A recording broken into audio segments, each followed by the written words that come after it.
সম্মানিত উপস্থিতি, কেমন আছেন আপনারা? আলহামদুলিল্লাহ আলা কুল্লি হাল ওয়া ফি কুল্লি মাকান। কিছুক্ষণ আগে আমরা আসরের নামাজ জামাতে পড়েছি না? আলহামদুলিল্লাহ। এই নামাজ আজকে প্রথম পড়লেন কারা কারা? হাত তোলেন। আল্লাহু আকবার। আজকে প্রথমবার নামাজ পড়লেন কারা কারা? হাত তোলেন দেখি। আচ্ছা, সবাই নামাজি, মাশাআল্লাহ। আজকের মাহফিলের প্রথম নসিহতটা অনেক হবে ইনশাআল্লাহ, যতটুকু সময় আছে আমাদের হাতে এবং আল্লাহ পাক যা তৌফিক দিবেন। প্রথম নসিহত হচ্ছে 5 ওয়াক্ত নামাজ জামাতের সাথে পড়তে হবে ইনশাআল্লাহ। রাজি আছেন? আল্লাহ পাক কবুল করুন, আমিন। একটা হাদিস বলি, তাহলে নামাজের গুরুত্ব আপনার মাথায় চলে আসবে ইনশাআল্লাহ। বলবো? হাদিসটা কঠিন। রাসূলুল্লাহ সাল্লাল্লাহু আলাইহি ওয়াসাল্লাম বলেছেন, যখন নবীর নাম উচ্চারিত হবে তখন বলবেন কি? সাল্লাল্লাহু আলাইহি ওয়াসাল্লাম। নবী সাল্লাল্লাহু আলাইহি ওয়াসাল্লাম বলেছেন, মান তারাকা সালাতাম মুতাআম্মিদান ফাকাদ কাফারা। মান মানে যে কেউ, তারাকা মানে ছেড়ে দিল, ত্যাগ করলো, সালাতান মানে নামাজ, মুতাআম্মিদান মানে ইচ্ছাকৃতভাবে, ফাকাদ কাফারা সে ব্যক্তি কুফরি করলো। এই হাদিসটাকে আগে শুনেছেন? আলেম ওলামারা জানেন, কিন্তু আপনারা কি জানেন? মান তারাকা সালাতাম মুতাআম্মিদান ফাকাদ কাফার। যে ব্যক্তি ইচ্ছাকৃতভাবে, বিনা ওজরে, কোনো ওজর নাই, ইচ্ছাকৃতভাবে নামাজ ছেড়ে দিল, ত্যাগ করলো, সে ব্যক্তি কুফরি করলো। এখন আপনি বলেন, কুফরি যে ব্যক্তি করে সে কি হয়? যদি আমরা ধরেও নেই সে মন থেকে নামাজ অস্বীকার করে না, অলসতা বশত পড়ে নাই, তারপরেও তো কাজটা ফাঁসেকি, তাই নয় কি? আচ্ছা, তো আজকের প্রথম নসিহত হচ্ছে 5 ওয়াক্ত নামাজ মৃত্যুর আগ পর্যন্ত কেউ ছাড়বেন না। আমার সাথে ওয়াদা করেন যে ইনশাআল্লাহ আগামী যতদিন বেঁচে থাকবো 5 ওয়াক্ত নামাজ জামাতে পড়ার চেষ্টা করব, যদি জামাত না পাই একা পড়ার চেষ্টা করব। আল্লাহ পাক তৌফিক দান করুন, আমিন। আজকে যদি এই কথাটাই শুধু বাসায় নিয়ে যেতে পারেন যে 5 ওয়াক্ত নামাজ আর জীবনে ছাড়বো না, আমাদের আজকের মাহফিল সফল। আর আজকে যদি অনেক কথাবার্তা হয় ওয়ার্ল্ড অ্যাফেয়ার্স নিয়ে, ইকোনমিক্স নিয়ে, শেষ জামানা নিয়ে, ঠিক আছে, আমাদের সমকালীন ফিতনাগুলো নিয়ে, কিন্তু দিন শেষে বাড়িতে যদি কিছু না নিয়ে যেতে পারেন তাহলে আলোচনায় এসে কোনো লাভ নাই। এই ছবি তোলাতুলি, ভিডিও করা, হ্যাঁ, স্লোগান দেয়া, আইওয়া শোডাউন করার মধ্যে কোনো ফায়দা নাই। ফায়দা কিসে? কদ আফলাহা মান যাক্কাহা। আল্লাহ পাক সূরা শামসের মধ্যে বলছেন, কদ আফলাহা, সে ব্যক্তি সফল হয়ে গেল। সে ব্যক্তি সফল হয়ে গেল মানে সে জান্নাতে চলে যাবে ইনশাআল্লাহ। কে? মান যাক্কাহা, যে ব্যক্তি তার নফসটাকে, তার এই যে কলব, এটাকে পরিশুদ্ধ করতে পেরেছে, সে ব্যক্তি সফল হয়ে গেল। ওয়াকাদ খাবা মান দাসাহা, আর যে ব্যক্তি তার নফসটাকে পরিশুদ্ধ করতে পারলো না, সে ব্যক্তি ধ্বংস হয়ে গেল। নফস কিভাবে পরিশুদ্ধ হবে এটা আমাদের আজকের আলোচনার টপিক। তার আগে আমরা বলি, 5 ওয়াক্ত নামাজ ছাড়া নফস কখনো পরিশুদ্ধ হবে না। তো আজকে আমরা অনেক যদি আলোচনা করি, বাসায় কিছু নিয়ে যেতে না পারি, তাহলে আলোচনার কোনো লাভ নাই, কোনো ফায়দা নাই। মানুষকে দেখানো, তাকবীর দেয়া, এই যে আমাকে প্রোটোকল দিয়ে নিয়ে আসলেন, ঠিক আছে, ভালোবাসা ভালোবাসার জায়গায়, কিন্তু দিন শেষে যদি আমরা আল্লাহর সামনে আত্মসমর্পণ করতে ব্যর্থ হই তাহলে এই মাহফিলগুলোর বরকত নষ্ট হয়ে যাবে। আমরা কি চাই যে মাহফিলের বরকত নষ্ট হয়ে যাক? আসরের জামাত আমরা আদায় করেছি, এই জামাত আমাদেরকে শৃঙ্খলা শিখিয়েছে, শেখায় নাই? একজন ইমাম লিড দিলেন নামাজে, আপনারা তাকে ফলো করলেন, তাই নয় কি? এটাই তো হচ্ছে মুসলিম উম্মার বৈশিষ্ট্য। মুসলিম উম্মা হবে শৃঙ্খলাবদ্ধ জাতি, যাদের প্রতিটা কাজ হবে সুশৃঙ্খল। আর আমাদের কাজগুলো কি এখন সুশৃঙ্খল? আমরা কিন্তু উশৃঙ্খল জীবনযাপন করি।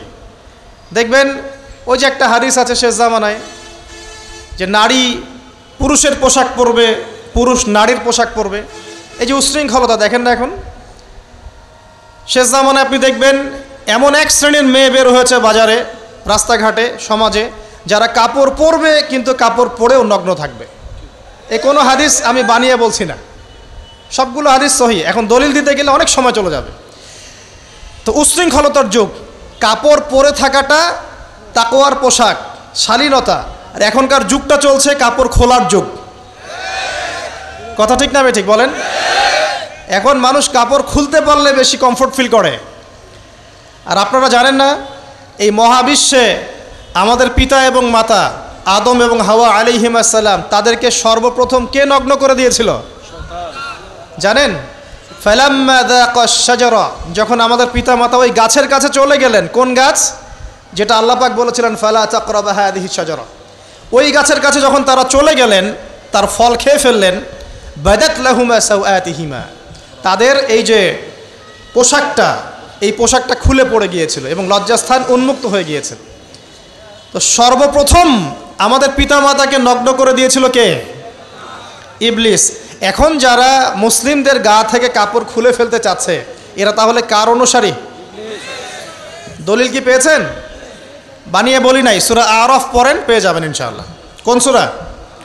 সূরা আরাফ। প্রথম নসিহত প্রিয় ভাইয়েরা, এই যুগটা হচ্ছে উচ্ছৃঙ্খলতার যুগ। এই যুগে মানুষ আল্লাহ পাকের হালালকে খুব কমই পরোয়া করে। আল্লাহর হালালকে মানুষ হারাম করে নিচ্ছে, আর আল্লাহর হারামকে মানুষ হালাল করে নিচ্ছে। আল্লাহ পাকের বিশাল একটা হারাম হচ্ছে সুদ বা রিবা, আর এখন আমাদের উপর রিবা হয়ে গেছে ওয়াজিব। নাউজুবিল্লাহ। একটা দেশ নাই যেটা সুদমুক্ত, একটা জেলা পাবেন না সুদমুক্ত, একটা গ্রাম থানা ইউনিয়ন পাবেন না সুদমুক্ত। নবীজি এই যুগের কথাই হয়তোবা বলেছেন, যে যুগে মানুষ সুদ থেকে বেঁচে থাকতে চাইলেও সুদের ছিটা ফোঁটা গিয়ে তার গায়ে লাগবে। মনে করেন আপনি একটা কনস্ট্রাকশন করেছেন, একটা সুদী প্রতিষ্ঠান থেকে লোন নিয়েছেন, এখন আপনি ওই কনস্ট্রাকশনটা ভাড়া দিয়েছেন। সেখানে মনে করেন আমি ভাড়া নিয়েছি, আমি আপনাকে মাসে মাসে ভাড়া প্রদান করছি, আপনি সেই ভাড়ার টাকাগুলো কালেক্ট করছেন, করে সেই প্রতিষ্ঠানের লোন শোধ করছেন। প্রত্যক্ষভাবে না হলেও আমি কিন্তু পরোক্ষভাবে সুদে হেল্প করছি। আমি বুঝাতে পারছি না মনে হয়। এর বাইরে 1% মানুষও এখন পৃথিবীতে নাই যে ব্যক্তি রিবা থেকে বাইরে, ইচ্ছাকৃত হোক অনিচ্ছাকৃত হোক। আর এই প্রসঙ্গ আসলে আমি 2-4টা কথা না বলে থাকতে পারি না। সেটা হলো নবী সাল্লাল্লাহু আলাইহি ওয়াসাল্লাম বলেছেন, রিবার 73টা শাখা আছে পাপের, তার মধ্যে সবচেয়ে নিচু শাখা হচ্ছে নিজের মাকে বিয়ে করা। সহিহ বুখারীর একটা বর্ণনা এসেছে, যে ব্যক্তি 1 দিরহাম সুদ খায়, দিরহাম কি? রৌপ্য মুদ্রা। কোথায় আছে? জাদুঘরে। কোথায় আছে? মার্কেটে আছে। রৌপ্য মুদ্রা দেখেছেন জীবনেও? স্বর্ণ মুদ্রা দেখেছেন? কোরআনে আছে, হাদিসে আছে, মার্কেটে নাই। কেন মার্কেটে নাই? কারণ পশ্চিমারা স্বর্ণ এবং রৌপ্য মুদ্রাকে হারাম করে দিয়েছে। পশ্চিমারা স্বর্ণ এবং রৌপ্য মুদ্রার ডিলিংসটাকে মার্কেট থেকে উঠিয়ে দিয়েছে। এই জন্য আপনি মার্কেটে গোল্ড কয়েন এবং সিলভার দিরহাম পাবেন না। কিন্তু আল্লাহর রাসূল সাল্লাল্লাহু আলাইহি ওয়াসাল্লামের যুগে এটা ছিল। এখন অনেক মানুষ দেখবেন বেদাত নিয়ে কথা বলে একদম ফেনা বের করে ফেলছে, অর্থনৈতিক সেকশনের বেদাত চোখে পড়ে নাই। এখন বলতে পারে এটা তো দুনিয়াবি বিষয়। বাস্তবিক অর্থে এটা দুনিয়াবি বিষয় নয়, কারণ এই পেপার মানির মধ্য দিয়ে, ইলেকট্রনিক মানির মধ্য দিয়ে আপনার সম্পদকে সিজ করে চুষে খাওয়া হচ্ছে, আপনি বুঝতে পারছেন না। এখন প্রতারণা করা কি জায়েজ না জায়েজ? শোয়েব আলাইহিস সালামের নাম শুনেছেন? একটা কওম ছিল মাদিয়ানে, শোয়েব আলাইহিস সালামের কওম। এই কওম সম্পর্কে আল্লাহ পাক যখনই কথা বলেছেন তখনই তাদের একটা দোষ উল্লেখ করেছেন। সেটা কি? সেটা হচ্ছে যে তোমরা অন্যায়ভাবে মানুষের সম্পদ আত্মসাৎ করো না। তোমরা অন্যায়ভাবে মানুষের সম্পদ আত্মসাৎ করো না। এই কাজটা করতো শোয়েব আলাইহিস সালামের কওম, এবং তারা মাপে কম দিত, জনগণের অর্থ সম্পদ লুটে পুটে খেত। আল্লাহ রাব্বুল আলামিন তাদেরকে ভূমিকম্প দিয়ে ধ্বংস করে দিয়েছে। এখন এই পুরো মনিটরি সিস্টেম যেটা চলছে, এর মধ্য দিয়ে গরিব যে দেশগুলো আছে, স্বল্প উন্নত দেশ বা মধ্যম পর্যায়ের দেশ বা আরও নিম্ন পর্যায়ের অর্থনৈতিক সেকশনে, তাদের রক্তগুলো চুষে চুষে খেয়ে একটা সভ্যতা আজকে বিশাল বিশাল অট্টালিকা নির্মাণ করেছে। এই যে অন্যের রক্ত চুষে নিজে বড়লোক হওয়া, এটা কি হালাল না হারাম? এ কারণেই এই মনিটরি সিস্টেমের মধ্যে হারাম আছে। এই যুগটা সেই যুগ যেখানে মানুষ আল্লাহর হারামকে হালাল করে নিয়েছে আর হালালকে হারাম করে নিচ্ছে। রিবা একটা টাটকা হারাম, আমরা এটাকে হালাল করে ফেলেছি। এখন এই হাদিসগুলো শুনলে আমাদের গায়ের মধ্যে দাগও কাটে না, অন্তরটা কেঁপে ওঠে না, আমাদের কলবে কোনো নড়া দেয় না। নবী সাল্লাল্লাহু আলাইহি ওয়াসাল্লাম বলছেন, 1 দিরহাম যে ব্যক্তি সুদ খেয়েছে সে যেন 36 বার জেনা করেছে। কতবার? আমি হাদিসটা বানিয়ে বললাম কি বললাম না, আপনারা আলেমদেরকে জিজ্ঞাসা করবেন, বাসায় গিয়ে অবশ্যই জিজ্ঞাসা করবেন। যদি দেখেন হাদিস ঠিক আছে, সহি, তাহলে আল্লাহর ওয়াস্তে এখন যেমন তওবা করলেন আমি 5 ওয়াক্ত নামাজ ছাড়বো না, ঠিক আমার সাথে আবার তওবা করেন যে সারা জীবন সুদ খাবো না ইনশাআল্লাহ। নবী সাল্লাল্লাহু আলাইহি ওয়াসাল্লাম 4 শ্রেণীর মানুষকে অভিশাপ করেছেন। 1 শ্রেণী যে সুদ খায়, 2 নাম্বার যে দেয়, 3 নাম্বার যে সাক্ষী থাকে, 4 নাম্বার যে লিখে রাখে। এখন আপনি বলেন এই পুরো মনিটরি সিস্টেমের মধ্যে এই 4 শ্রেণীর মানুষ আছে না? কোনো না কোনোভাবে আমরা এর সাথে সম্পৃক্ত নই কি?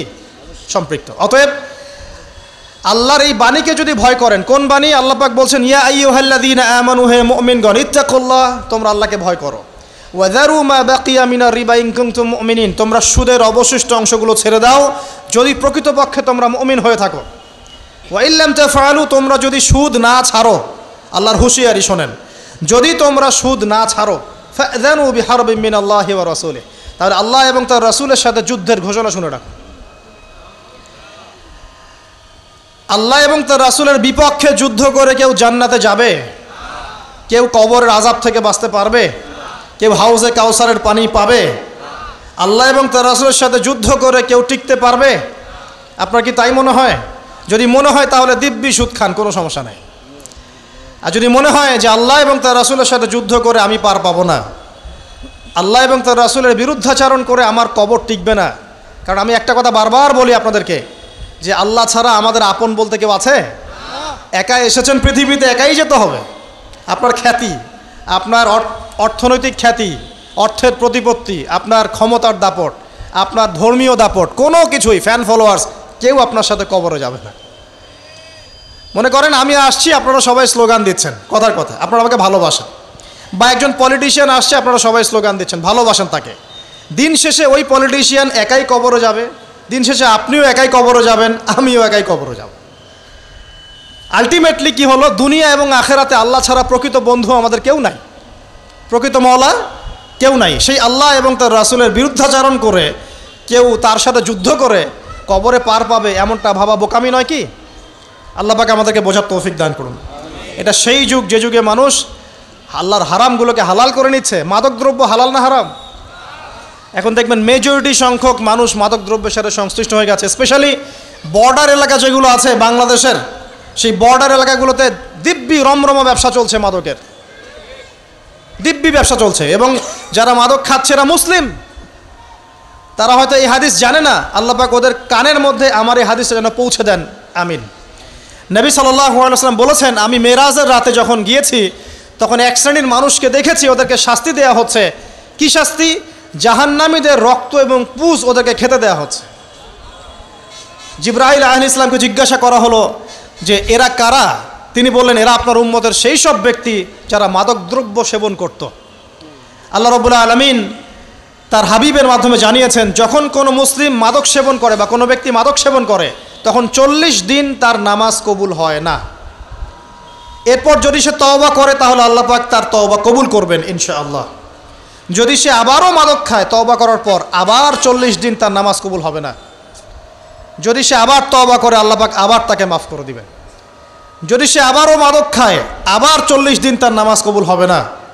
তারপর যদি আবার তওবা করে আবার আল্লাহ তাকে মাফ করে দিবেন। এরপরেও যদি সে আবার মাদকদ্রব্য সেবন করে, নবী সাল্লাল্লাহু আলাইহি ওয়াসাল্লাম বলছেন তাকে আল্লাহ রাব্বুল আলামিন পরকালে মৃত্যুর পরে তিনাতুল খাবাল পান করাবেন। তিনাতুল খাবাল। জিজ্ঞাসা করা হল, ইয়া রাসূলুল্লাহ, তিনাতুল খাবাল কি জিনিস? নবী সাল্লাল্লাহু আলাইহি ওয়াসাল্লাম উত্তর দিচ্ছেন, এটা হচ্ছে জাহান্নামীদের রক্ত, মাংস, এগুলো পুড়ে পচে যে রসটা বের হবে, এটা হচ্ছে তিনাতুল খাবাল। এই যে দুনিয়াতে যারা ওয়াইন খাচ্ছে, শ্যাম্পেইন, ওয়াইন, বিয়ার, তারপরে যে কি ভোদকা, হ্যাঁ, গাঁজা, হেরোইন, ফেন্সিডিল, ইয়াবা, একটা বিষয় শোনেন, কি কারণে আপনি সেখানে যাচ্ছেন? হতাশা অথবা সঙ্গদোষ অথবা পারিবারিক চাপ অথবা যে গার্লফ্রেন্ড ছেড়ে চলে গেছে, এই তো বিষয়গুলো। কি কারণে মানুষ মাদকের কাছে যায়, কেন যায়, কারণটা কি? আমরা যখন ফিলোসফি পড়তাম তখন একটা তত্ত্ব পড়ানো হয়েছে আমাদেরকে। তত্ত্বটার নাম হচ্ছে কার্যকারণ তত্ত্ব। মানে প্রত্যেকটা কাজের পিছনে একটা কারণ থাকে, ঠিক আছে? এই যে মুসলিমরা নামাজ পড়ে কেন? আল্লাহর জন্য। মুসলিমরা জাকাত দিবে কেন? আল্লাহকে সন্তুষ্ট করার জন্যে। মুসলিমরা প্রতিটা কাজ কেন করে? পরকালের স্বার্থে। পরকালের স্বার্থ নাই, আমি নাই।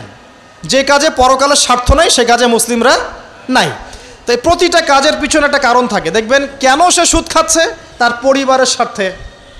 কেন সে ঘুষ নিল? তার ছেলে মেয়ের উন্নয়নের জন্যে। কেন সে দুর্নীতি করছে? বিকজ সম্পত্তি অর্জন করে সে তার ভবিষ্যৎ প্রজন্মকে সিকিউর করতে চায়। কেন সে মাদক খেলো? ওই যে গার্লফ্রেন্ড ছেড়ে চলে গেছে তাই। কেন মাদক খেলো? ওই যে এক বন্ধু মাদক খায়, সে ডাকছে, আয় একটা টান দে, সঙ্গদোষ। কেন সে মাদক খেলো? পরিবারের চাপ, হতাশা। কেন মাদক খাচ্ছে? চাকরি পায় না, বেকার, মাদক খাচ্ছে। মানে মেন্টাল চাপগুলো নিতে পারছে না, সে মাদক খাচ্ছে। সবচেয়ে বেশি মানসিক চাপ কাদের উপর আসে জানেন? 1 নম্বর নবীগণের উপরে, 2 নম্বর আল্লাহর সৎ বান্দাদের উপরে, তারপর যার ইমান যত উঁচু তার উপর মানসিক চাপ তত বেশি আসে। এখন যদি মানসিক চাপের সলিউশন মাদকই হবে, তাহলে তো আমাদেরই মাদক খাওয়া দরকার ছিল, নাউজুবিল্লাহ। কারণ আমরা যে পরিমাণ মানসিক চাপ ফেস করি এটা চিন্তাই করতে পারবেন না। যে যত বড় দায়িত্বশীল যারা পলিটিশিয়ান, ওদেরকে জিজ্ঞাসা করবেন তারা কি পরিমাণ মানসিক চাপ নিয়ে ঘোরে। আপনার কাছে মনে হচ্ছে যে একটা ক্ষমতা পেয়েছেন, খুব মানে উনি অনেক বড় ক্ষমতাধর, উনি অনেক ভালো আছেন, উনি মোটেই ভালো নাই। ওনাকে জিজ্ঞাসা করেন, উনি মোটেই ভালো নাই। এই মানুষের যে পেরেশানি, যে চাপ, এগুলো নিতে নিতে তার স্ট্রোক হয়ে যাচ্ছে, হার্ট স্ট্রোক হচ্ছে, ডায়াবেটিস হচ্ছে, হাই ব্লাড প্রেশার, ইসিজি করো, দেখবেন। এ কারণে মানসিক চাপটা রিলিজ করতে হবে, তাই তো? এই মানসিক চাপ রিলিজ করতে গেলে মাদকই সলিউশন নয়। সলিউশনটা কি? এই যে আমার হাতে এখানে আছে একটা কোরআন। মানসিক চাপ থেকে আপনাকে মুক্তি দিবে আল কোরআনুল কারীম, আর কিচ্ছু না। আরেকটা বিষয় কোরআনের সাথে, সেটা হলো প্রথমে বলেছি 5 ওয়াক্ত নামাজ। আপনি অজু করে সুন্দর করে 5 ওয়াক্ত নামাজ জামাতে পড়বেন, ডেইলি 1 ঘন্টা করে কোরআন তেলাওয়াত করবেন, সময় পেলে একটু হাদিস পড়বেন, 2-4 টাকা দান সদকা করবেন, ভালো কাজের সাথে থাকবেন, অন্যায় কাজে যাবেন না, ইসলামকে এগিয়ে নেওয়ার জন্যে আমর বিল মারুফ নাহি আনিল মুনকারের কাজ করবেন। আপনার তো সুখী কোনো মানুষ পৃথিবীতে নাই। ওই সুখ যদি ওই যে বুশরা জানতে পারতো না, তাহলে আপনার কলিজার মধ্যে পারমাণবিক বোম মেরে দিত। কথা বুঝতে পারেন নাই? পশ্চিমারা যদি জানতে পারতো যে মুসলিমরা কত শান্তিতে থাকে এসব কাজ করার পরে, তাহলে আমাদের অন্তরের মধ্যে পারমাণবিক বোম মেরে ধ্বংস করে ফেলত। ওরা তো আমাদের সুখ দেখতে পারে না, পারে? প্রকৃতপক্ষে এরা বিশ্বের কোনো ধার্মিক মানুষের সুখই দেখতে পারে না। এরা শুধু মুসলিমদের শত্রু নয়, বরং ধর্মের শত্রু। যারাই ধর্মকে বুকে আগলে রেখে পালন করতে চায়, হোক সে সনাতন ধর্ম বা আমাদের হিন্দু ভাইরা বা খ্রিশ্চানিজম বা বৌদ্ধিজম, হ্যাঁ, বা মুসলিম আমরা যারা আছি, যারা ধর্মতাত্ত্বিক চিন্তা করে এবং প্রত্যেকেই যদি যার যার ধর্ম ঠিকঠাক মতো পালন করে, সমাজে কিন্তু ফিতনা থাকার কথা নয়। কারণ প্রত্যেকটা ধর্মের মধ্যেই ভালো কাজের কথাই কিন্তু বলা হচ্ছে। তো যারা ধার্মিক, এদের বিরুদ্ধে তারা লেগে পড়ে এবং তারা চায় সারা বিশ্বের মধ্যে ফাসাদ সৃষ্টি করতে। কাদের খাসলত সারা বিশ্বে ফাসাদ সৃষ্টি করা? বলতে পারবেন? আপনাকে আমি দেখাচ্ছি, সূরা কাহাফ খুলে দেখেন। জুলকারনাইন একজন বাদশাহ, তিনি মাশরিক মাগরেব সব জয় করেছেন, মানে পূর্ব পশ্চিম পুরোটাই তার রাজত্ব। এত দাপট ছিল সেই বাদশার যে যেদিক দিয়ে যাবে সেনাবাহিনী নিয়ে সেদিকটাই জয় করে ফেলবে। সুবহানাল্লাহ। এবং তিনি উদ্ধত অহংকারী ছিলেন না, তিনি আল্লাহর অনুগত বান্দা ছিলেন। একটা কওমের মধ্যে গেলেন, সেই কওমটা ছিল পাহাড়ের মাঝখানে, 2 পাহাড়ের মাঝখানে। এখন ওই কওম তাকে বলছে, ইয়া যুলকারনাইন, হে যুলকারনাইন, ইন্না ইয়াজুজ ওয়া মাজুজ মুফসিদুনা ফিল আরদ। ভালো করে বোঝেন, হে যুলকারনাইন, নিশ্চয়ই ইয়াজুজ আর মাজুজ এই 2 শ্রেণীর মাখলুক, তারা পৃথিবীতে ফাসাদ সৃষ্টি করে বেড়াচ্ছে। কি করছে? সারা পৃথিবীতে ফাসাদ সৃষ্টি করে বেড়াচ্ছে। ফাহাল নাজআলু লাকা খরজান আলা আন তাজআলা বাইনানা ওয়া বাইনাহুম সাদ্দা। হে যুলকারনাইন, আমরা কি আপনাকে ট্যাক্স দিব, কর দিব, যে আপনি ওদের আর আমাদের মাঝখানে একটা প্রাচীর নির্মাণ করে দিবেন, যে ওরা আমাদের কাছে আর আসতে পারবে না? কারা এটা? ইয়াজুজ আর মাজুজ। এই ইয়াজুজ আর মাজুজকে যুলকারনাইন আলাইহিস সালাম তিনি প্রাচীর নির্মাণ করে দিলেন লোহা এবং এই যে তামা দিয়ে। এরপর তারা আর ওই কওমের ক্ষতি করতে পারলো না। কিয়ামতের আগে আগে তারা বের হয়ে আসবে এবং সারা বিশ্বে ফাসাদ সৃষ্টি করবে। এখনও তারা বের হয়ে আসছে, আমি সেটা বলছি না, কিন্তু এখন পুরো বৈশ্বিক প্রেক্ষাপটে যারা বিশ্বে ফাসাদ সৃষ্টি করে বেড়াচ্ছে, এদের মধ্যে এই ইয়াজুজ মাজুজের খাসলত আছে, চরিত্র আছে। দেখবেন ওই দিকে ইউক্রেনকে ব্যস্ত রেখেছে রাশিয়ার এগেনস্টে এবং নিউক্লিয়ার যুদ্ধ বাঁধানোর পায়তারা করছে। এটা অলমোস্ট আমাদের ঘরের কোনায় চলে এসেছে। নকিং অ্যাট দ্য ডোর বলে একটা কথা আছে ইংরেজিতে, একদম ঘরের কোনায় যে কোনো মুহূর্তেই দেখবেন ওয়ার্ল্ডে একটা ম্যাসাকার সৃষ্টি হয়ে গেছে আর কি। ওইদিকে তাইওয়ানকে ব্যস্ত রেখেছে চায়নার এগেনস্টে, ওইদিকে ইসরায়েলকে ব্যস্ত রেখেছে প্যালেস্টাইনিদের এগেনস্টে, এদিকে দেখবেন যে ইরাকে ব্যস্ত রেখেছে এই কন্টিনেন্টকে ISIS দিয়ে, ঠিক আছে। বাংলাদেশকেও ব্যস্ত রাখার চেষ্টা করছে মায়ানমারকে দিয়ে, দেখছেন না?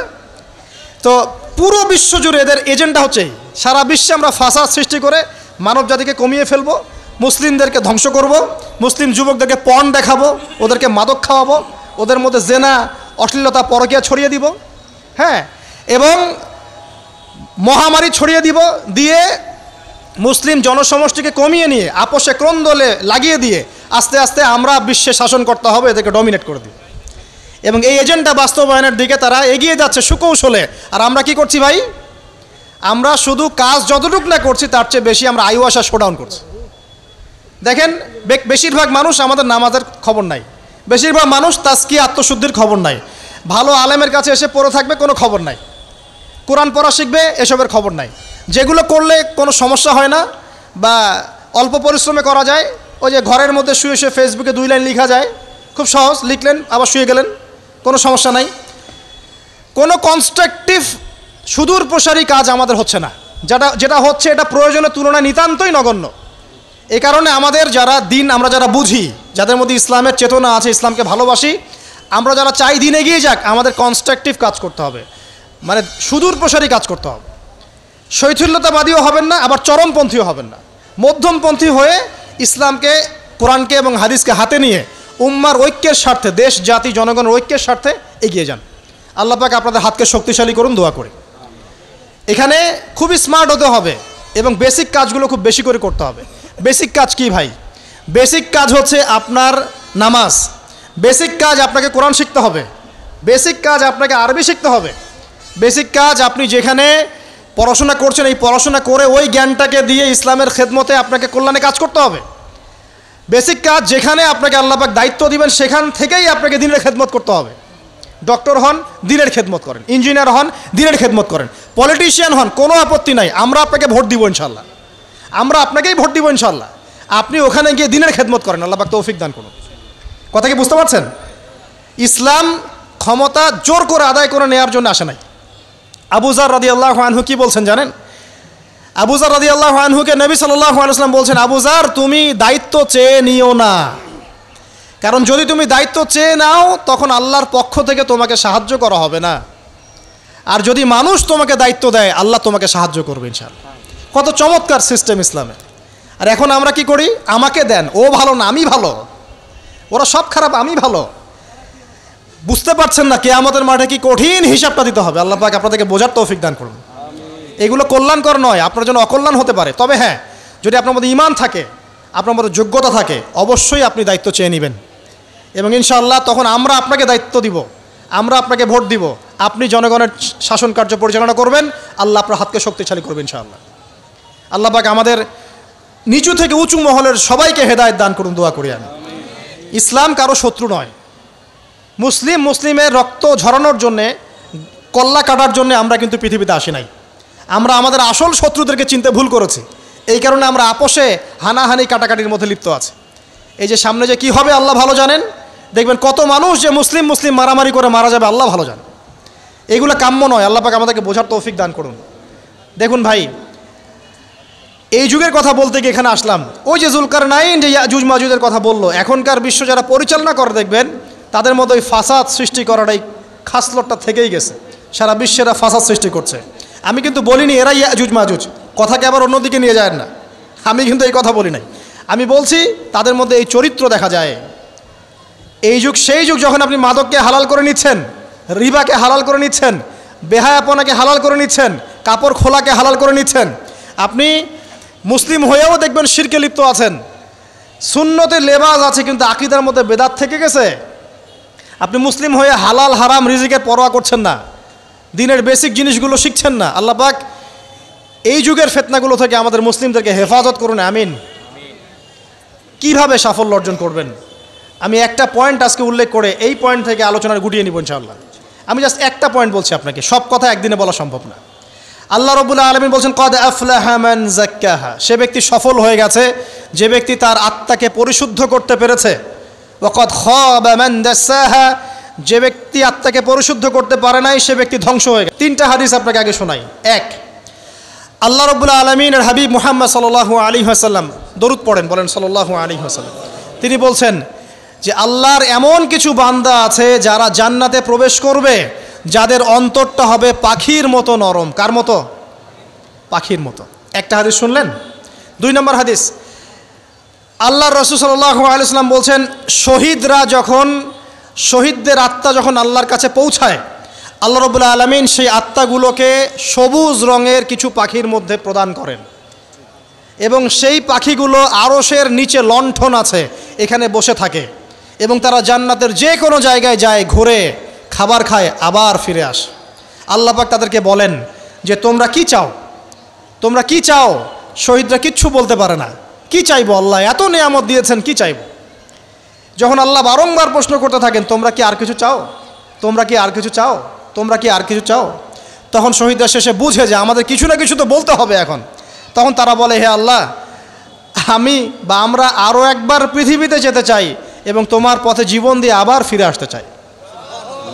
আল্লাহ পাক বলেন এই সুযোগ তো আর নেই, অতএব তোমাদের আর কিছু চাওয়ার নেই, তোমরা এখানেই থাকো।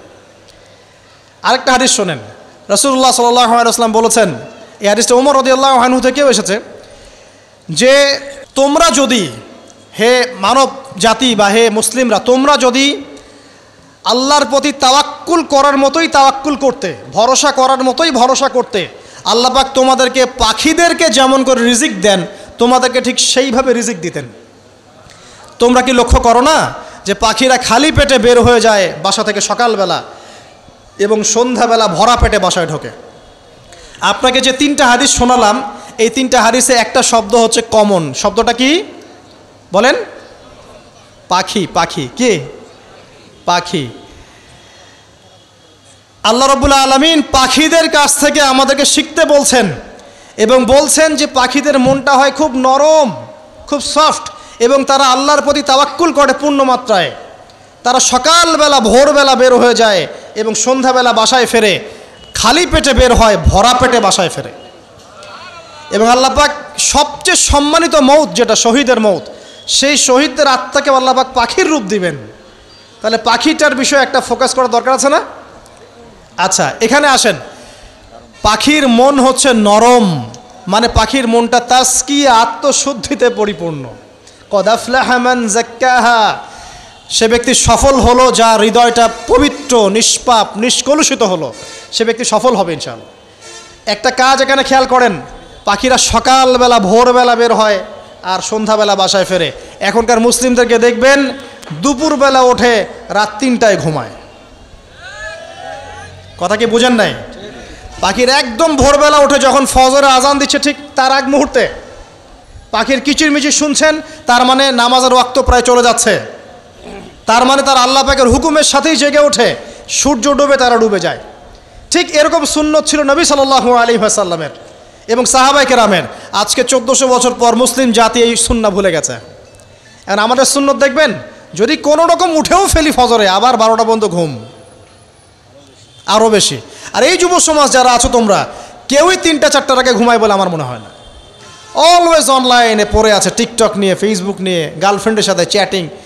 পাখির মতো হতে পারলে পরে মনটা তো নরম হবে, তারপরে না তাসকিয়া অর্জন হবে। পাখির রুটিনটা কি? ভোরবেলা বের হয় আর সন্ধ্যাবেলা বাসায় ঢোকে। অতএব আমরা যদি রাসূলুল্লাহ সাল্লাল্লাহু আলাইহি ওয়াসাল্লামের সুন্নাহ মতো ওই ভোরবেলা উঠতে পারি আর আর্লি নাইট ঘুমিয়ে যেতে পারি এবং সারাদিন যদি রাসূলের সুন্নাহগুলোর উপর আমল করতে পারি, তাসকিয়া অর্জন হবে ইনশাআল্লাহ। কথা বুঝতে পারছেন? 2, পাখির মতো নরম মন লাগবে। এখনকার আমরা যারা বেঁচে আছি আমাদের মনগুলো কঠিন। কেমন কঠিন? পাথরের মতো কঠিন। আমরা যখন দেখি একটা মাইয়েতকে নিয়ে যাওয়া হচ্ছে জানাজায়, আমাদের কোনো ফিলিংস কাজ করে না। জানাজা যাচ্ছে, জানাজায় দাঁড়িয়ে মোবাইলটা টিপাটিপি করছে, জানাজার সাথে চলছে, কোনো ফিকির নাই যে এই জানাজা আমার হবে কালকে, ওই মোবাইল টেপাটিপি করছে। আমি এমনও দেখেছি দাফন করা হলো মাইয়াতকে, দাফন করার পরে চারপাশে মানুষজন জড়ো হয়ে গল্প করছে, ভাই আপনার ওই জমিটার কি খবর, আপনার ওইটার কি খবর, বিজনেস কেমন চলছে, চাকরির কী অবস্থা। এই যে মাইয়াতকে পাশে দাফন করলো, কোনো ফিলিংস নাই, কোনো ফিলিংস নাই। আমি আত্মশুদ্ধির কথা বলছি, আত্মশুদ্ধির জন্য আপনার মনটাকে পাখির মতো সফট নরম করতে হবে। যখন আপনি সফট নরম করবেন এবং আত্মশুদ্ধি অর্জন করবেন, তখন দুই ডানা মেলে আপনি আকাশে উঠতে পারবেন ইনশাআল্লাহ। আত্মশুদ্ধি অর্জন না করতে পারলে ডানা কেটে পড়ে যাবে, তখন আর আকাশে উঠতে পারবেন না। কোন আকাশে? ওই যে শহীদের রূহ যে আকাশে চলে গেছে, ওই আকাশ। অতএব মন কেন কঠিন হলো প্রিয় ভাই? এক নাম্বার কারণ, আমরা শিরকের পাপে লিপ্ত আছি। এক নাম্বার, শিরকের পাপে লিপ্ত থাকা অবস্থায় মুসলিমদের মনটা কঠিন হয়ে গেছে। আপনি কি মনে করছেন আমরা শিরক করি না? মুসলিমরাও কবর পূজা করে, দেখবেন মুসলিমরাও দেখবেন অনেক ক্ষেত্রে মাজার পূজা করছে। আমি বলিনি যে অলিয়া উলিয়ার মাজার জিয়ারত করা যাবে না, আমি এই কথা বলছি না, কিন্তু আপনি মৃত মানুষের কাছে আপনার ভালো মন্দ চাইতে পারেন না। কথা বুঝতে পারেন না?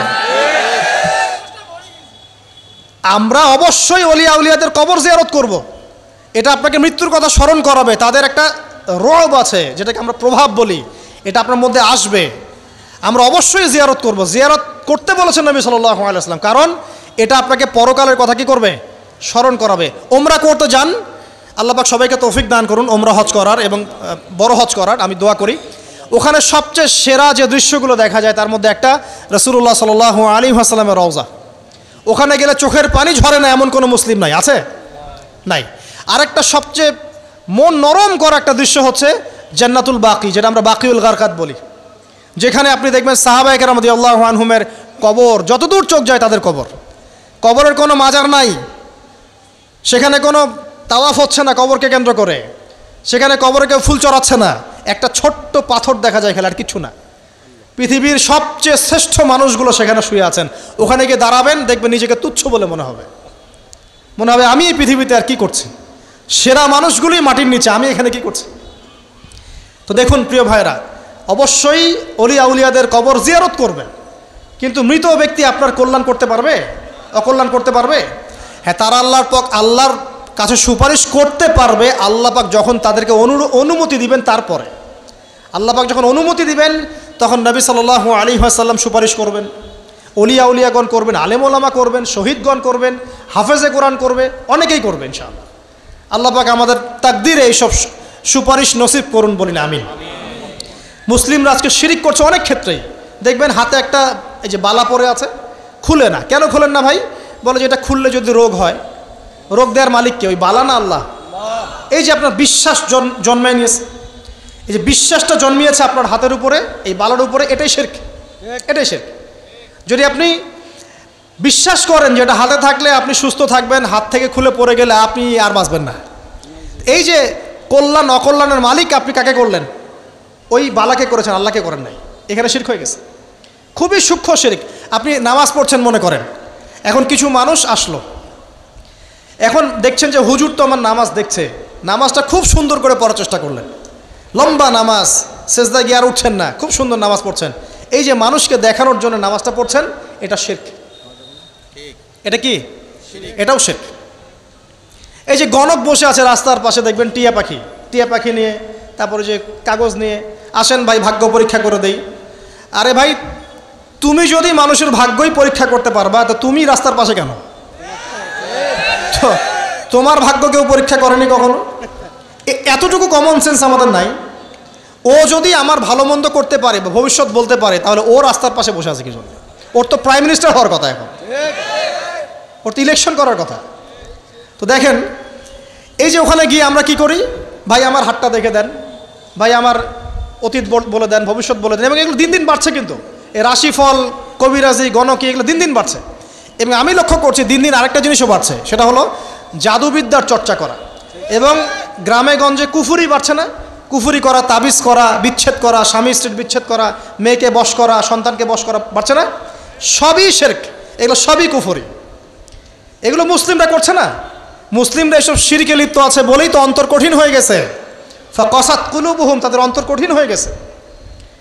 তো একটা হাদিস বলে এখানে খালি, নবী সাল্লাল্লাহু আলাইহি ওয়াসাল্লাম বলছেন, যদি কেউ কোনো গণকের কাছে যায়, গিয়ে বলে দেখেন তো আমার হাতটা একটু, ও কিন্তু বিশ্বাস করে না যে এ ভবিষ্যৎ বলতে পারে, খালি এমনি বলেছে একটু দেখেন তো, বলার সাথে সাথেই 40 দিনের নামাজ কবুল হবে না। আর যদি তার বলা কথায় বিশ্বাস করে যে হ্যাঁ তোমার ভবিষ্যৎ খুব ভালো, তুমি চাকরি পাবা, এটা করবা সেটা করবা, এবং সে বিশ্বাস করলো হ্যাঁ এটাই হবে, তখন নবী সাল্লাল্লাহু আলাইহি ওয়াসাল্লাম বলছেন সে যেন আল্লাহর পক্ষ থেকে যা নাজিল হয়েছে, মানে এই যে কোরআনুল কারীম, এই কোরআনকে যেন সে অস্বীকার করলো, মানে কুফরি করলো। এগুলো আমরা করছি না ভাই? অনেক কিছু করছে। আমরা স্তম্ভের পূজা করছি, অনেক মুসলিম আগুনের পূজা করছে। আগুন জ্বালিয়েছেন, মাথা নত করছেন কেন? আগুনের সামনে আপনি মাথা নত করবেন কেন? আপনি একটা স্তম্ভের সামনে, গাছের সামনে দাঁড়িয়ে মাথা নত করে ধ্যান করবেন কেন? আপনি মেডিটেশন করছেন কি জন্য? আপনাকে নামাজ দেওয়া হয় নাই? 5 ওয়াক্ত নামাজ দেওয়া হয় নাই? নামাজের চেয়ে বড় মেডিটেশন কিছু আছে নাকি? আপনি ধ্যান করছেন কি জন্য? অনেক মুসলিম তো জিনেরও উপাসনা করছে, জানেন? অনেক মুসলিম জিনকে তাবে করার চেষ্টা করছে। আর জিন বলে একটা জাতি আছে, এটা সত্য। তো এরকম প্রতিটা ক্ষেত্রে শিরক আছে। শিরক কথায় আছে, কাজে আছে, বিশ্বাসে আছে। দেখবেন মুসলিমরাই আল্লাহ ছাড়া অন্য কারো কাছে দোয়া করছে, মুসলিমরা নজর মানত করছে অন্য জায়গায়, আল্লাহর জন্য নজর মানত করছে না, অন্য কাউকে সন্তুষ্ট করার জন্য করছে। সন্তান হয় না, সন্তান হয় না, এখন কি হবে? সন্তান হয় না তো অমুকের কাছে যাও, সেখানে গিয়ে বকরি জবাই দাও, সন্তান হবে। সুবহানাল্লাহ। তো এই পদ্ধতি ইব্রাহিম আলাইহিস সালামের জানা ছিল না যে শেষ বয়সে তিনি বলছেন রব্বি হাবলি মিনাস সালিহিন? আপনি দোয়া করতে পারেন না? সন্তান হবে না কেন? আল্লাহ পাক তাকদিরে লিখে রাখলেন, অবশ্যই হবে। আর আল্লাহ পাক তাকদিরে না লিখলে কিভাবে হবে? তাকদিরে যে ব্যক্তি বিশ্বাস করে না সে ব্যক্তি হতাশ হয়। যা কিছু হচ্ছে আমাদের জীবনে সবই তাকদির, এর বাইরে একটা মানুষও যেতে পারবে না। তো প্রিয় ভাইরা, কথায়, কাজে এবং চিন্তায় আমরা অনেক শিরিক করছি। শিরিকের কারণে আমাদের অন্তর কঠিন হয়ে গেছে। আরও কেন কঠিন হচ্ছে? বেদাত। আমল করছেন নবীর সুন্নত মানার জায়গায় অন্য কিছু আপনি করছেন, এমন এমন কিছু আমল করছেন যেগুলোর সাথে রাসূলের সুন্নতের কোনো সম্পর্ক নাই এবং সাহাবীদের সুন্নতেরও কোনো সম্পর্ক নেই। এই ক্ষেত্রে গিয়ে আপনি বেদাত করছেন, বেদাত করে অন্তর কঠিন হয়ে যাচ্ছে। অন্তর কঠিন হওয়ার একটা বড় কারণ হচ্ছে হারাম রিজিক। যখন আপনি হারাম রিজিকে যাচ্ছেন, সুদ, ঘুষ, আপনার দুর্নীতি, আপনার এই যে অন্যের সম্পদ আত্মসাৎ করা, হালাল হারামের পরোয়া না করা, এই রিজিক দিয়ে যখন আপনি আপনার দেহ, রক্ত, মাংস গঠিত হচ্ছে, আপনার কলবটা শক্ত হয়ে যাচ্ছে। আমি কি বুঝাতে পারছি না? হারাম রিজিক যখন আপনার শরীরে ঢুকছে, অন্তরটা শক্ত হয়ে যাচ্ছে। একটা হাদিস যথেষ্ট। আল্লাহ রসুল বলেছেন ইন্নাল্লাহা তাইয়্যিব লা ইকবালু ইল্লা তাইয়্যিব। আল্লাহ পাক পবিত্র সত্তা, তিনি পবিত্র ছাড়া কবুল করেন না। আপনি 10টা হজ করে আসেন, চুরির টাকা দিয়ে, ডাকাতির টাকা দিয়ে, আত্মসাতের টাকা দিয়ে, দুর্নীতির টাকা দিয়ে, যদি কবুল হয় তাহলে কোরআন সুন্নাহ মিথ্যা হয়ে যাবে, নাউযুবিল্লাহ। কথা কি বুঝতে পারছেন না? আল্লাহ রাব্বুল আলামিন বলছেন আল্লাহ পাক পবিত্র ছাড়া কবুল করেন না। হারাম রিজিক দিয়ে ইবাদত কবুল হয় না। আমরা ওই যে রংপুর অঞ্চলে একবার ওই যে হারাগাছ একটা অঞ্চল আছে না, সেখানে গিয়েছিলাম। সেখানে মাশাআল্লাহ আবার বিড়ির অনেক ফ্যাক্টরি আছে। কিসের? বিড়ি তো হালাল নাকি? তামাক তো হালাল নাকি? তো সেখানে বিড়ি ফ্যাক্টরির অনেক মালিক আছে এবং তারা মসজিদ কমিটির অনেক দায়িত্বপ্রাপ্ত আর কি। মুসলিমদের গায়রত তো এখন নাই, মুসলিমরা এদেরকে আবার মসজিদ কমিটির সদস্যও বানিয়েছে। তো এখন মসজিদ কমিটিতে এসে তার প্রভাবে আর ইমাম সাহেব টিকতে পারে না। দুইজন বলে নামাজের পর হাত তুলে দোয়া করতে হবে, দুইজন বলে করা যাবে না। ঠিক আছে? এই নিয়ে ক্যাচাল। এই ক্যাচাল হতে হতে দেখা গেল এক পর্যায়ে মারামারি পর্যন্ত হয়েছে। মসজিদ ভাগত হয়েছে, মারামারিও হয়েছে। তো সেখানে আমাকে দাওয়াত করেছিল যে ওয়াজ করার জন্য। তো দোয়া করার কথা বলছে। তাই আমি বললাম যে দোয়া করে লাভ কি? দোয়া করলেই বা কি, না করলেই বা কি? রিজিকটাই তো হারাম। আপনি তো তামাকের টাকা খাচ্ছেন, তামাক। আপনি মাদকের টাকা খাচ্ছেন, এটা কি হালাল না হারাম? তো হারাম টাকা দিয়ে হাত তুলে দোয়া করলেই কি, না করলেই কি? দোয়া তো উঠছে না উপরে। আগে হারাম রিজিক ছাড়েন, তারপর দোয়া করুন। তো রিজিক হারাম হওয়ার কারণে আমাদের কি হচ্ছে? অন্তরটা কি হচ্ছে ভাই? কঠিন হচ্ছে। ওই পাখির মতো আর মুক্ত আকাশে উঠতে পারবেন না। তারপরে সামনে যান, আরও কেন কঠিন হয়? বস্তুবাদিতা, দুনিয়া। সারাদিন দুনিয়ার ফিকির, দুনিয়ার চিন্তা। খাবো কি, পরবো কি, ব্যাংক ব্যালেন্স, টাকা পয়সা, স্ট্যাটাস, সারাটা দিন দুনিয়ার দুনিয়া। ঘুম থেকে ওঠা থেকে নিয়ে শুরু করে ঘুমানো পর্যন্ত খালি দুনিয়া। যারা দুনিয়ার নেশায় মত্ত হয়ে আছে, এদের অন্তরটা কঠিন হয়ে যায়। এই অন্তরটা পাখির মতো হতে পারবে না। ঠিক আছে কথা? যারা দুনিয়ার নেশায় মত্ত হয়ে আছেন, এই অন্তরটা কঠিন হয়ে যাবে, পাখির মতো হতে পারবে না। তারপর কি? আরও সামনে যান। দ্বীনি জ্ঞান চর্চা না করা অন্তর কঠিন হওয়ার কারণ। আর কি কারণ? পাপ করা, পাপ যত বেশি আপনি পাপ করবেন, যত বেশি পর্ন দেখবেন, যত বেশি মাদক খাবেন, যত বেশি জুয়া খেলবেন, যত বেশি অহেতুক সময় নষ্ট করবেন, যত বেশি আপনি অন্যের ক্ষতি করবেন, ঠিক আছে, নিরপরাধ মানুষের উপর নির্যাতন করবেন, যত বেশি আপনি পাপ করবেন, পাপ, এই পাপ করতে করতে করতে মানুষের অন্তর কঠিন হয়ে যায়। ইবনুল কাইয়ুম রাহিমাহুল্লাহ বলেছেন যে পাপ করতে থাকলে মানুষের অন্তর কঠিন হয়ে যেতে থাকে এবং ইস্তেগফার আর জিকির করলে গিয়ে মানুষের অন্তর আবার নরম হতে থাকে। পাপের উপর পাপ করতে থাকলে মানুষের অন্তর কঠিন হতে থাকে। এ বিষয়ে রাসূলুল্লাহ সাল্লাল্লাহু আলাইহি ওয়াসাল্লাম বলেছেন, যখন মানুষ একটা পাপ করে কলবের মধ্যে একটা কালো দাগ পড়ে যায়, যখন আরও একটা পাপ করে আরেকটা কালো দাগ পড়ে যায়, এভাবে যখন পাপ করতেই থাকে তখন পুরো কলবটাই কালিমা পূর্ণ হয়ে যায়। এই অবস্থায় যদি সে তওবা করে আল্লাহ পাক মাফ করে দিবেন। যদি এই অবস্থায় তার মৃত্যু হয়ে যায়, তার আত্মাটা থেকে দুর্গন্ধ বের হতে থাকে, যে আত্মাটা কবজ করতে পর্যন্ত মালাকুল মউত মানে ঘৃণা পোষণ করে। কথা কি বুঝতে পারছেন? যখন অন্তর পাপ করতে করতে কলুষিত হয়ে যাবে, ওয়াকাদ খাবা মান দাসাহা, যখন পাপ করতে করতে অন্তর কলুষিত হয়ে যাবে, তখন আপনার এই মালাকুল মউত পর্যন্ত ওই আত্মাটাকে বের করার সময় ঘৃণা করবে, দুর্গন্ধযুক্ত। আল্লাহ পাক আমাদেরকে পাপ থেকে বাঁচিয়ে রাখুন, আমিন। এরকম কিছু কাজ আছে, বস্তুবাদিতা, শিরক, বেদাত, হারাম রিজিক, সারাদিন দুনিয়ার ফিকির নিয়ে থাকা, ঠিক আছে, অন্যের ক্ষতি করা, পাপ কন্টিনিউয়াসলি করতে থাকা এবং দিন ছেড়ে দেওয়া, দিনের এলেম ছেড়ে দেওয়া, আল্লাহ পাকের আনুগত্য ছেড়ে দেওয়া, এই কাজগুলো করতে থাকলে মানুষের অন্তর কি হয়?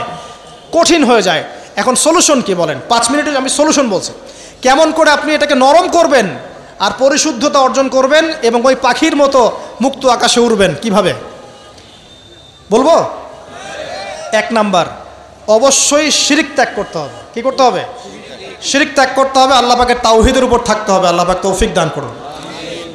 লং কিছু বলার সময় নেই আমার হাতে, একটা বই বলছি, কিতাবুত তাওহীদ। কি নাম? কিতাবুত তাওহীদ। এই বইটা অনেক ভার্সন বাজারে বের হয়েছে, কিনে দেখবেন শিরক কত প্রকার কী কী, তাওহীদ কাকে বলে কত প্রকার কী কী। যেটা বুঝবেন না মাদ্রাসায় চলে যাবেন, আলেম ওলামার কাছে গিয়ে জিজ্ঞাসা করবেন, হুজুর এটা বুঝি নাই। ঠিক আছে? 1 নাম্বার শিরক ত্যাগ করতে হবে। 2 নাম্বার আপনাকে তাওহীদে থাকতে হবে, এটা 1, অন্তর নরম করার কথা বলছি। 2 নাম্বার সুন্নতের উপর আমল করতে হবে। ওই যে পাখির কথা বললাম, যে সকালবেলা বের হয় আর সন্ধ্যাবেলা কি করে? বাসায় ফেরে। খালি পেটে বের হয়, ভরা পেটে বাসায় ফেরে। তার মানে আমাদেরকেও সকাল সন্ধ্যাটা কাটাতে হবে নবী সাল্লাল্লাহু আলাইহি ওয়াসাল্লামের সুন্নত অনুযায়ী। যখন তিনি ঘুমাতেন তখন ঘুমাবেন, যখন উঠতেন তখন উঠবেন, বাকি কাজ যেমন করে করতেন তেমন করে করবেন, তখন অন্তর ইনশাআল্লাহ নরম হয়ে যাবে। ঠিক আছে ভাই? 2।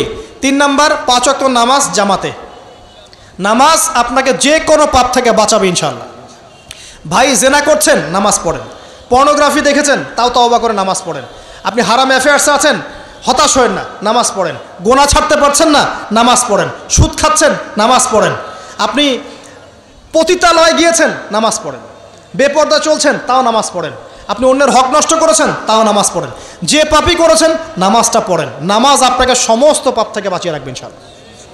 ইনশাআল্লাহ আস্তে আস্তে ইনশাআল্লাহ দেখবেন সব পাপ থেকে আপনি দূরে চলে আসছেন ইনশাআল্লাহ তাআলা। 3 নাম্বার নামাজ। 4 নাম্বার বেশি থেকে বেশি, ভাই শোনেন, বেশি থেকে বেশি পরকালের ফিকির করবেন। খালি পরকালের চিন্তা করবেন যে আমাকে মৃত্যুবরণ করতে হবে, কবর যেতে হবে, পুলসিরাত পার হতে হবে, আল্লাহর সামনে দাঁড়াতে হবে। যত বেশি আপনি আল্লাহর ফিকির করবেন, পরকালের ফিকির করবেন, আপনার মনটা নরম হয়ে যাবে ইনশাআল্লাহ, মনটা শক্ত হবে না। 5 নাম্বার মানুষের সাথে খুব বেশি মেলামেশা করবেন না। মানুষের সাথে খুব বেশি মেলামেশা করলে ইবনুল কাইয়িম রাহিমাহুল্লাহ বলেছেন অন্তর কঠিন হয়ে যায়। কারণ মানুষ আপনাকে গীবত করাবে, হ্যাঁ, মানুষ খারাপ কাজে নিয়ে যাবে, বেফাস কথাবার্তা বলবেন, অহেতুক বেফাস কাজ করবেন, ফুজুল কি বাত করবেন, এগুলো করতে গিয়ে আপনি দেখবেন অন্তর কঠিন হয়ে গেছে। এত বেশি মানুষের সাথে মেলামেশার দরকার নাই, প্রয়োজন যতটুকু অতটুকু করবেন। ঠিক আছে? আল্লাহ পাক তৌফিক দান করুন, আমিন। কয়টা বললাম? 5, 6। আমার সবচেয়ে প্রিয় নসিহত, প্রত্যেক দিন মিনিমাম 1 ঘন্টা করে কোরআন তেলাওয়াত করবেন বুঝে। আমি বলিনি না বুঝে করলে কোনো নেকি হবে না, প্রত্যেক হরফে 10 নেকি হবেই হবে, কিন্তু আপনি করবেন বুঝে ইনশাআল্লাহ। যখন বুঝে আপনি প্রত্যেক দিন 1 পারা করে বা 1 ঘন্টা করে কোরআন তেলাওয়াত করবেন, আপনার কলিজা, আপনার কলব নরম হতে বাধ্য এবং আপনার অন্তরে আল্লাহ নূর নেমে আসবে ইনশাআল্লাহ। দেখবেন আপনার কলব থেকে সমস্ত এই যে পঙ্কিলতা, কলুষতা ইনশাআল্লাহ চলে যাবে ইনশাআল্লাহ তাআলা। 2টো জিনিস অন্তরকে পবিত্র করে ফেলে, এক হচ্ছে কোরআন তেলাওয়াত আর এক হচ্ছে বেশি থেকে বেশি আল্লাহর জিকির এবং ইস্তেগফার। তো কোরআন তেলাওয়াত বাড়িয়ে দেন, আল্লাহ পাক সবাইকে কোরআন তেলাওয়াত করার তৌফিক দান করুন, আমিন। যারা শেখেন নাই আজকে ওয়াদা করেন যে কোরআন আপনারা বিশুদ্ধ করে পড়া শিখবেন, ওয়াদা করেন। আগামী রমজান আসার আগেই এক খতম দেওয়া চাই, পারবেন? এবং কোরআনের চর্চা বাড়িয়ে দিবেন, প্রত্যেক দিন কিছু করেন না করেন কোরআন তেলাওয়াত করতে হবে, ঠিক আছে? আল্লাহ পাক তৌফিক এনায়েত করুন, আমিন। আর বুঝে পড়ার চেষ্টা করবেন। একটা সহজ তাফসির বলে দিই, মারিফুল কোরআন বাসায় আছে না? মারিফুল কোরআন তাফসির ইবনে কাসির বাসায় নাই, জালালাইন বাসায় নাই, বাসায় নাই কিনেন, সারাদিন তো অনেক টাকা পয়সা খরচ করছেন, 3টা তাফসির কিনেন, জালালাইন কিনেন, মারিফুল কোরআন কিনেন, ইবনে কাসির কিনেন, বাসায় গিয়ে পড়া শুরু করেন। পারবেন না? যে আয়াতটা বুঝবেন না ওলামায়ে কেরামের কাছে যাবেন, গিয়ে বলবেন হুজুর এটা বুঝি নাই, বুঝাই দেন। নিজে নিজে ব্যাখ্যা করতে যাবেন না, ব্যাখ্যা করলে দেখবেন এক যে পণ্ডিত বেরোছে, কিছু পণ্ডিত কোরআন পড়ে বলে কোরআনই মানি হাদিস মানি না, এরকম পণ্ডিত দেখেন নাই? কোরআনই মানি হাদিস আর মানি না, কারণ আল্লাহ নাকি নাউজুবিল্লাহ কোরআনে নাকি আল্লাহ পাক হাদিস মানতে বলে নাই, ও নাকি পায় নাই। এই জন্য দেখলাম সুবহানাল্লাহ নামাজ পড়তেছে, কোরআন থেকে নামাজ পড়তেছে, হাদিসের কোনো হেদায়েত নিবে না। মানে কীরকম যে হাত আবার ঠিকই বাঁধতেছে, হাত বাঁধতেছে, রুকু করতেছে, সেজদা করতেছে, এগুলো আবার কোথায় পাইলো আল্লাহ ভালো জানে। হাত এভাবে বাঁধতেছে, এভাবে হাতটা বাঁধা কোরআনে কোথায় আছে আমি পাইলাম না কোথাও, ঠিক আছে? তা হাদিস ছাড়া কি এগুলো আসবে? হাত বাঁধবো, সেজদায় গিয়ে সুবহান রব্বিয়াল আ'লা বলছে না, বলছে আসলামতু লিরাব্বিল আলামিন, এটা কোরআন থেকে বলছে। অথচ নবী সাল্লাল্লাহু আলাইহি ওয়াসাল্লাম হাদিস থেকে বলছেন সুবহান রব্বিয়াল আ'লা সুবহুন কুদ্দুসুন রব্বুল মালাইকাতি ওয়ার রূহ সুবহানাকা আল্লাহুম্মা রাব্বানা ওয়া বিহামদিকা আল্লাহুম্মা ইগফিরলি, এইগুলো নাই। ও বলছে আসলামতু লিরাব্বিল আলামিন, মানে কোরআন মানি হাদিস মানি না। এত বেশি পণ্ডিত হওয়ার দরকার নাই, এরা হচ্ছে ইচড়া পাকা টাইপের পণ্ডিত। ওমর রাদিয়াল্লাহু আনহুর যুগে বেঁচে থাকলে এদেরকে পিটাই সোজা করে ফেলাইতে হবে। ফাইজলামি শুরু করছে, কোরআন মানি হাদিস মানি না। আল্লাহ পাক কোরআনে বলছেন ওয়ামা আতাকুমুর রাসূলু ফাখুযু, রাসূল যা দিয়েছেন তা গ্রহণ করো, ওয়ামা নাহাকুম আনহু ফানতাহু, রাসূল যা নিষেধ করছেন দূরে থাকো। রাসূল যা দেন সেটা হাদিস না, রাসূল যা দেন সেটা সুন্নাহ না, সুন্নাহ তো সে মানেই না, আলটিমেটলি সে কোরআনই মানে না। তো আসল কথা হচ্ছে এইসব ফিতনা থেকে বেঁচে থাকবেন, কোরআন তেলাওয়াত বাড়িয়ে দেন। কয়টা বলছি? 5টা 6টা। 7 নাম্বার বেশি থেকে বেশি ইস্তেগফার, সারাদিন পড়বেন আস্তাগফিরুল্লাহ ওয়া আতুবু ইলাইহি, আস্তাগফিরুল্লাহ ওয়া আতুবু ইলাইহি, আস্তাগফিরুল্লাহাল্লাযী লা ইলাহা ইল্লা হুয়াল হাইয়ুল কাইয়ুম ওয়া আতুবু ইলাইহি। প্রত্যেক দিন পড়তে থাকবেন 100 বার করে। কতবার করে? 100 বার। 8 নাম্বার বেশি বেশি আল্লাহর জিকির, চলতে ফিরতে জিকির, সুবহানাল্লাহ, আলহামদুলিল্লাহ, লা ইলাহা ইল্লাল্লাহ, ওয়াল্লাহু আকবার, লা হাওলা ওয়ালা কুওয়াতা ইল্লা বিল্লাহ, বলবেন হাসবুনাল্লাহু ওয়া নি'মাল ওয়াকিল, ঠিক আছে? সুবহানাকা আল্লাহুম্মা রাব্বানা ওয়া বিহামদিকা আল্লাহুম্মা ইগফিরলি, সুবহানাল্লাহি ওয়া বিহামদিহি আদাদা খালকিহি ওয়া রিদা নাফসিহি ওয়া জিনাতা আরশিহি ওয়া মিদাদা কালিমাতিহি। যত জিকির আছে সব করবেন, জিকির বাড়াবেন, যত জিকির বাড়াবেন অন্তর পরিশুদ্ধ হবে ইনশাআল্লাহু আযজা ওয়া জাল। কয়টা বলছে? 8। আর 2টা বলি। 9, অন্যের হক নষ্ট করবেন না। অন্যের হক নষ্ট করলেই মন কঠিন হয়ে যাবে। অন্যের হক নষ্ট করবেন না, বরং মানবতার কল্যাণে কাজ করেন। যে কাজগুলো মানব সেবামূলক সেগুলো করেন, রক্তদান কর্মসূচি করেন, গাছ লাগান, এতিমের মাথায় হাত বোলান, বিধবার খোঁজ খবর নেন, ঠিক আছে? মেয়েদের সেলাই মেশিন কিনে দেন, মানুষের উপকারে কাজ করেন, দেখবেন আপনার মনটা নরম হয়ে যাবে ইনশাআল্লাহ। যার মন নরম এবং যার মনের মধ্যে সততা আছে আল্লাহ পাক ইনশাআল্লাহ সেখানে অবশ্যই হেদায়েত ঢালবে ইনশাআল্লাহ তাআলা। আর 10 নম্বর সবচেয়ে শেষ হচ্ছে যে কবর জিয়ারত করবেন বেশি বেশি করে, এবং নিজের মৌতের কথা স্মরণ করে আল্লাহর কাছে বেশি বেশি দোয়া করবেন। কি দোয়া করবেন? ইয়া মুকাল্লিবাল কুলুব সাব্বিত কলবি আলা দীনিক, ইয়া মুসাররিফাল কুলুব সররিফ কুলুবানা আলা তাআতিক। এই দোয়াগুলো করবেন ইনশাআল্লাহ। এবং কবর জিয়ারত করবেন সপ্তাহে সপ্তাহে, পারলে 2 দিন 3 দিন পর পর কবরস্থানে যাবেন, ইনশাআল্লাহ দেখবেন আপনার মন নরম হবে ইনশাআল্লাহু আযজা ওয়া জাল। এখনকার এই সভ্যতা এসে কবরস্থানকে সমাজ থেকে দূরে সরিয়ে দিয়েছে, অথচ আগে মুসলিমদের কবরস্থান ছিল মসজিদের পাশে, 5 ওয়াক্ত নামাজ পড়তো, কবর জিয়ারত করে বাসায় যেত, 5 ওয়াক্ত নামাজ পড়তে আসতো, কবরকে দেখতো, পরকালে কথা স্মরণ হতো। এখন কবরস্থান ওই যে দূরে, সারা জীবনে একবার যায় কিনা সন্দেহ আছে। এই 10টা কাজ যদি আপনারা করতে পারেন ইনশাআল্লাহ তাআলা আমাদের কলবটা ইনশাআল্লাহ নরম হবে, আত্মশুদ্ধি অর্জিত হবে। আর এগুলোর পাশাপাশি অবশ্যই আল্লাহওয়ালা আত্মশুদ্ধিওয়ালা মানুষের সোহবতে গিয়ে থাকবেন। আল্লাহওয়ালা আত্মশুদ্ধিওয়ালা মানুষের সোহবতে গিয়ে থাকলে তাদেরকে দেখেই দেখবেন মনটা নরম হয়ে যাবে ইনশাআল্লাহ।